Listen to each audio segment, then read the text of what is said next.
It is a blueprint for world revolution. Red China's battle plan. Divide and encircle. Conquer and enslave. This film tells how it all came about.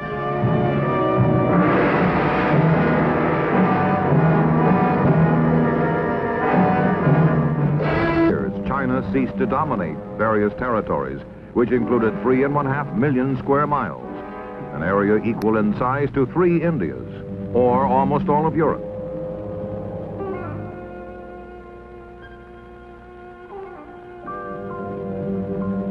Never in history had a major independent nation lost so much sovereignty and suffered so much humiliation. Entering the 20th century, China is a backward nation ruled by an autocratic system of emperors and kings. Her people are restless. They want a change. They demand new leadership. They find both in Dr. Sun Yat-sen, the George Washington of China, who leads a people's revolution in 1911 that overthrows the corrupt Manchu dynasty.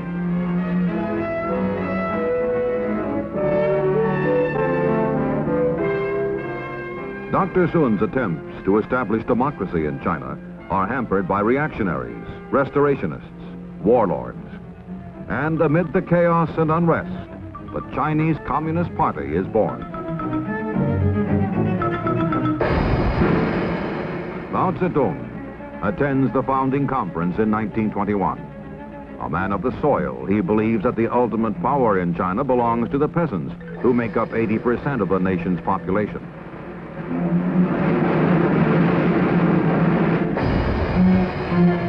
And so, says Mao Zedong, China's communist revolution must begin in the rural areas and sweep over the cities. Chiang Kai-shek, succeeding Sun Yat-sen, works with the communists at first, but in 1927 he purges them from his government. Chiang's armies are able to drive the red troops into the mountains, but he can never wipe them out.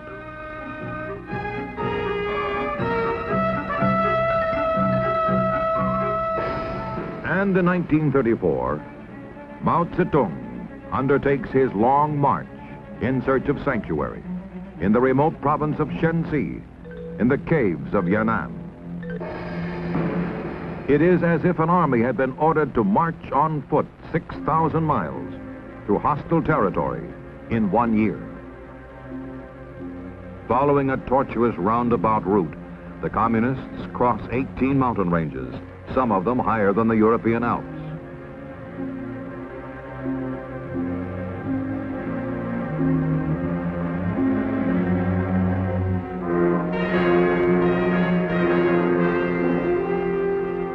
In the beginning, there are 180,000 marchers in the communist caravan, curling across the hills and plains of China for 50 miles and more. Casualties are enormous. 3/4 of the marchers die en route. But the survivors press on, and when they reach their mountain sanctuary, Mao himself is on hand to salute and welcome them. He is and has been throughout the long march in full command.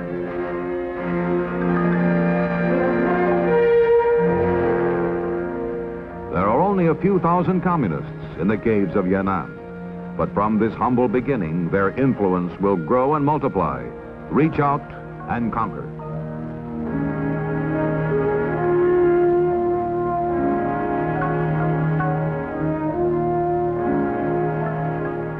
The communists ideologically are constantly on the attack, denouncing the nationalist government and Chiang Kai-shek.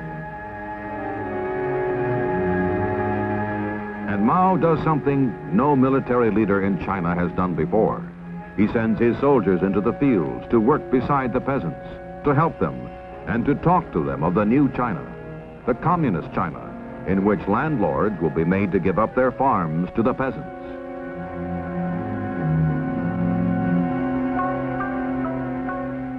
Propaganda teams travel the countryside. Dancers perform morality plays in which the landlords are the devils and the communists are the forces of righteousness, trampling their class enemy.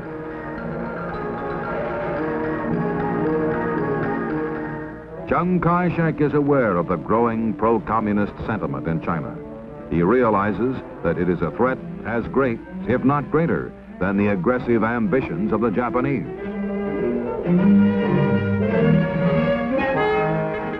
For Chiang and for nationalist China, the sands of time are running out. And yet, the nation, her cities, and her people reflect little of the uneasiness, unrest, uncertainty that cast their shadows from within and without.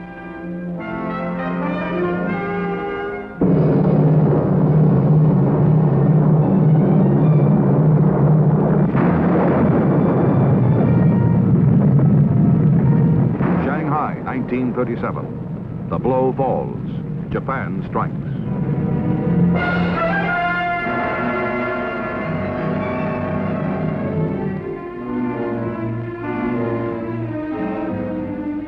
When Chiang Kai-shek is forced into war with Japan, when China must fight for her life, the communists are given representation in a coalition government. Mao Zedong makes his real aims very clear. We are fighting 70% for self-development, 20% for compromise, 10% against Japan.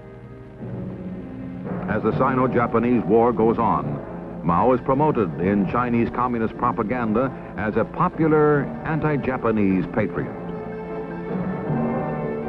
Wherever and however the Red troops move into battle, they spread the glory of Mao Zedong and the greatness of the communist cause. On their backs, they carry posters and slogans as they march through the countryside. When the war ends in 1945, Mao's guerrillas have grown from 40,000 to 1 million.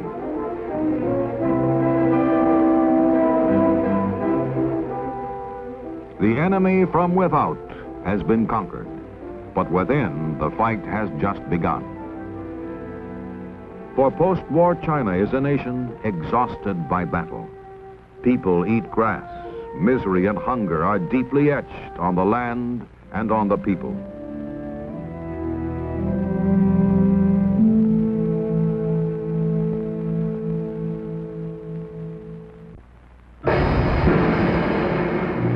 This is the time for Mao Zedong to launch his so-called War of National Liberation. Communist forces have been strengthened by the acquisition of captured Japanese weapons and ammunition, stockpiled in Manchuria and seized with Russian assistance. Mao's strategy is based on a protracted war, a war that will weaken the nationalists as the communists grow stronger. Enemy advances, we retreat. Enemy camps, we harass. Enemy tires, we attack. Enemy retreats, we pursue. Time and again, Chiang Kai-shek's stronger, better equipped army units find themselves fighting an elusive, shadowy enemy that melts into the mountains.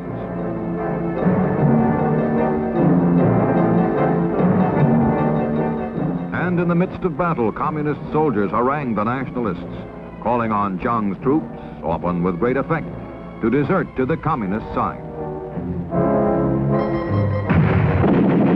Mao Zedong's self-proclaimed War of National Liberation is a series of battles of annihilation. Injuring all of a man's 10 fingers is not as effective as chopping off one, and routing 10 enemy divisions is not as effective as annihilating one of them. Mao's conquest of mainland China begins with his guerrillas gaining control of the rural areas. Then the cities are surrounded and isolated, engulfed and defeated.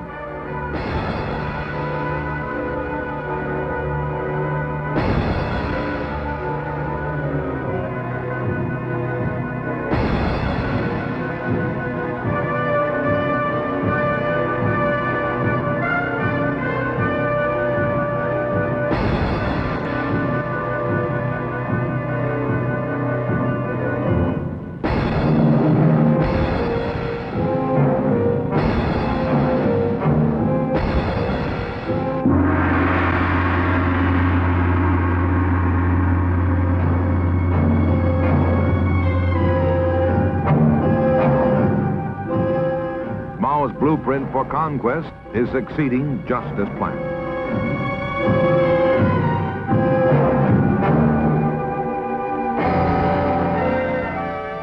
All along, Mao woos the intellectuals, the middle force in China, with talk of a coalition government, a united front, a new democracy. But Mao's promises of popular representation only mask the communist leader's real intentions.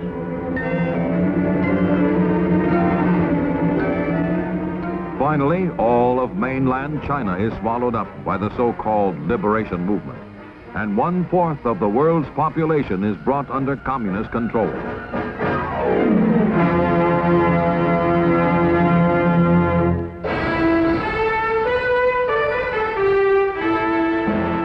But on Formosa, renamed Taiwan, more than 10 million Chinese remain free. Chiang Kai-shek has escaped and set up a Republic of China government in opposition to the communists. Chiang signs a mutual defense treaty with the United States and vows one day to liberate captive China.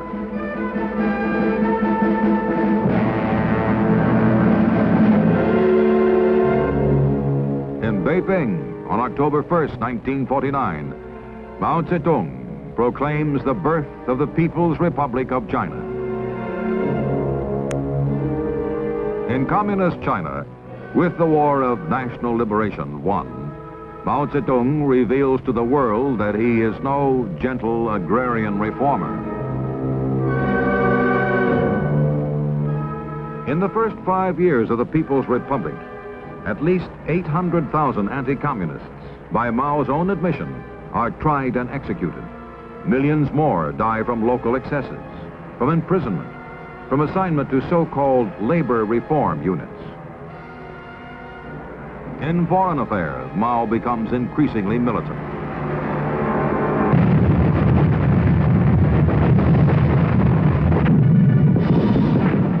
And in Korea in 1950, Communist China and the free world come into conflict when South Korea is invaded by communist forces from North Korea.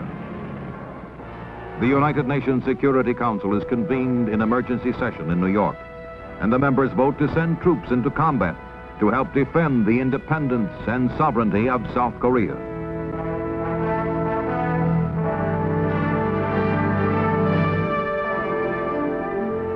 In December 1950, the Red Chinese intervene on the side of North Korea.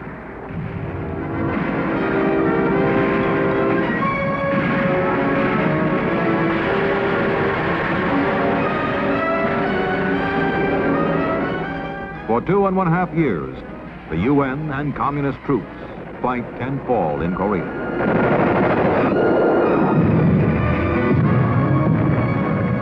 The United Nations forces hold, and in July 1953 at Panmunjom, an armistice is signed, fixing boundary lines much as they were when the invasion began. General William Harrison signs for the United Nations. General Nam Il accepts the agreement for North Korea.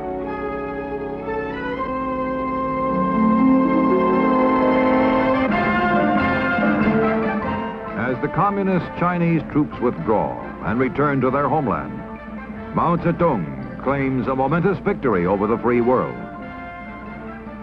Mao tells the world, "The United States is a paper tiger."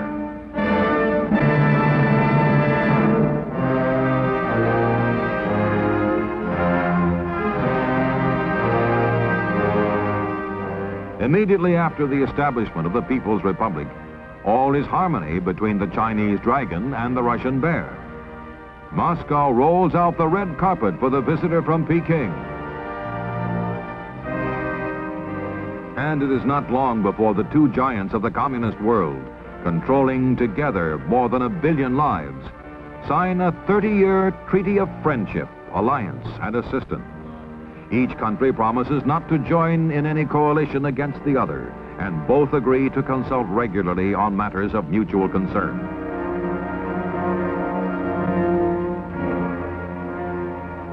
But in 1956, the dragon and the bear come into conflict as Nikita Khrushchev denounces Joseph Stalin, Mao Zedong's longtime idol. When the Russian premier proposes a policy of peaceful coexistence with the free world, Red China attacks Khrushchev and the Soviet Union as traitors to the basic doctrine of world revolution.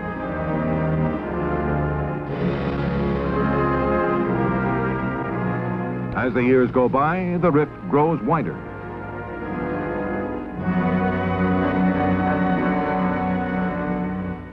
In 1963, Russia, the United States, and Great Britain agree on an historic treaty banning nuclear testing in the atmosphere, outer space, and underwater.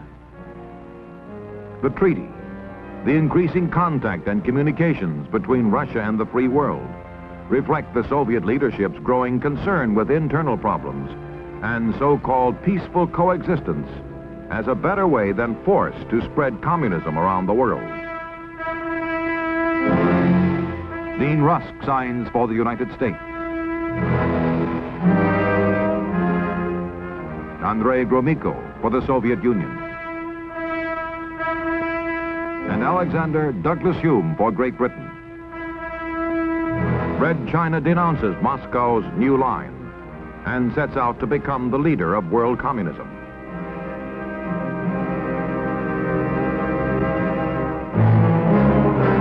As generations of leadership change, as years pass, Peking may change its militant position.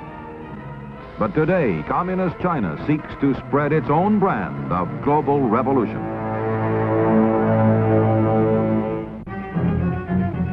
Mao's emissaries are sent into the underdeveloped nations of the world, the so-called rural areas.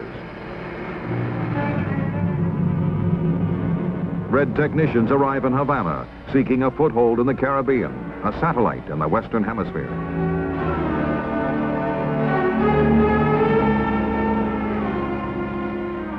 Raul Castro, Fidel's younger brother, travels behind the bamboo curtain to be greeted and decorated by Chinese military officials.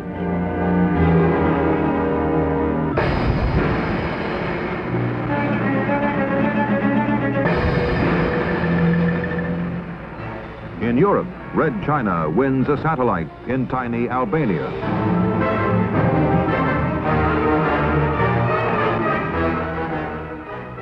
And in talks and meetings, the Red leaders preach their gospel of world revolution through people's wars of national liberation. Satellite nations are emphatically reminded of Mao's admonition. Political power grows out of the barrel of a gun.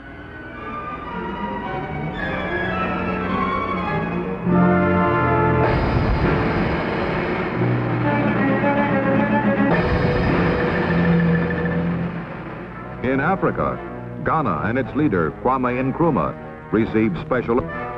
On state visits, the Ghanaian president is greeted by Zhou Enlai as Peking seeks to spread its influence throughout Africa.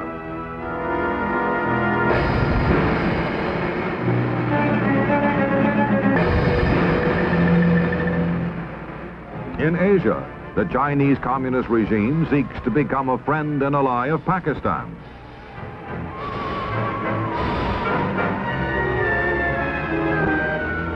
Zhou Enlai, Peking's apostle of world revolution, as he meets with President Ayub Khan.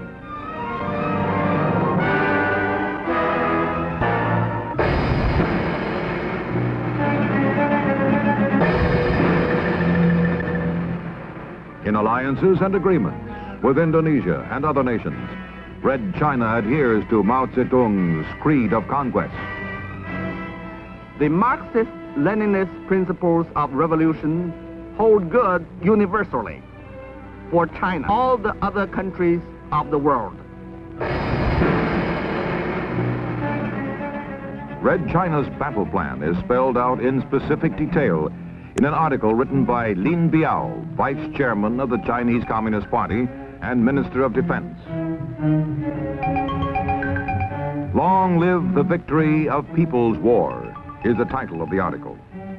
And its 18,000 words are directed toward the ultimate and absolute defeat of the free world.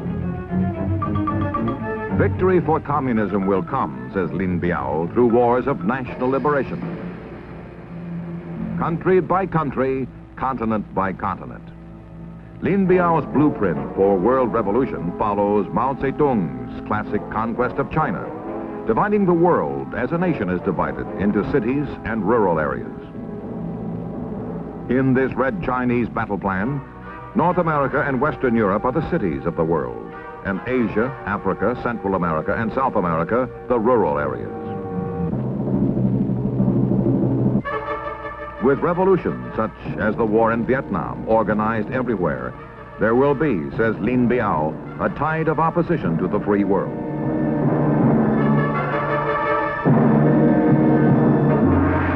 And the imperialists, the reactionaries, the Khrushchev revisionists will be swept from the stage of history. The struggle of the Viet Cong, adds Lin Biao, is now the focus of the struggle of the people of the world. The communists are waging a guerrilla war patterned after Mao Zedong's War of National Liberation. In Vietnam, as in China 2 decades ago, communists seek to dominate the countryside until the dense thicket of communism surrounds, entangles, and finally chokes the cities. And the Viet Cong fight with guerrilla tactics tested and perfected by Mao Zedong. Use any technique of terror, subversion, treachery that will harass and cripple the enemy. And so civilian prisoners are bound and chained and slaughtered by the Viet Cong.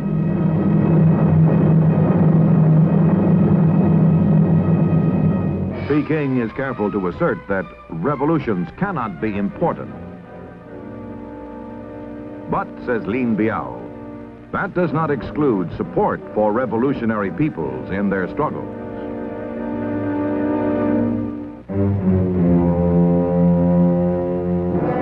Thus does militant communist China and Mao Zedong see the day when Peking becomes the ideological center of a world enslaved. But in many countries, the Red Chinese battle plan has failed.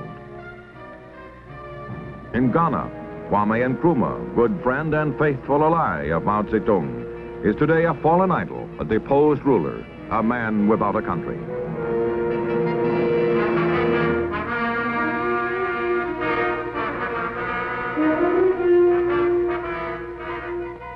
In Indonesia, anti-communist riots shake the country, and students storm the Red Chinese embassy. Sukarno is no longer the absolute ruler of the island empire. In the Caribbean, communist China suffers still another setback. Fidel Castro turns his back on Peking and sends Red China's technicians home, denouncing all but Castro's own brand of communism.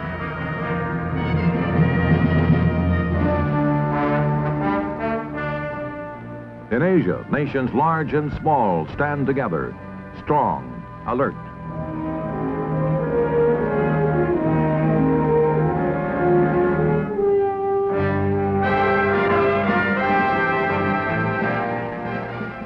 Determined to respond to wars of aggression that deny people the chance to decide their own destiny.